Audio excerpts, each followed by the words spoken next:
ବହୁତ ଲୋକ ଭାବନ୍ତି ଧନ ଦାନ ଦ୍ୱାରା ଧନ କ୍ଷୟ ହୋଇଯାଏ। ଶାସ୍ତ୍ର ତାହା ମନା କରିଛି। ଦାନ ଦ୍ୱାରା ଧନର ପରିମାଣ ବୃଦ୍ଧି ପାଇବାରେ ଲାଗେ। ଏକ୍ଜାମ୍ପଲ, ଆପଣ ବହୁ ଧନ ରଖିଛନ୍ତି, କାହିଁ ମୁଁ ତ ସଞ୍ଚୟ କରିଲି, କାଲି 99 ଥିଲା, ଆଜି ଯୋଡ଼ିଲି 100। ବହୁ ଲୋକ ସଂସାରରେ ଖାଲି ଯୋଡ଼ନ୍ତି, ଖୁବ୍ କମ୍ ଲୋକ ଏ ସଂସାରରେ ବିୟୋଗ କରନ୍ତି।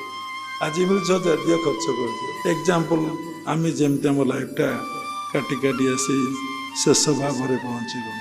କେବେ ଟଙ୍କା ଦେଖିଲେ ବାପା ସକାଳୁ ସନ୍ଧ୍ୟା ଯାଏଁ ଟଙ୍କା, କେମିତି ସନ୍ଧ୍ୟାବେଳ ଭିତରେ ଆମେ ପୁଣି ଫକୀର ହେଇଯିବୁ।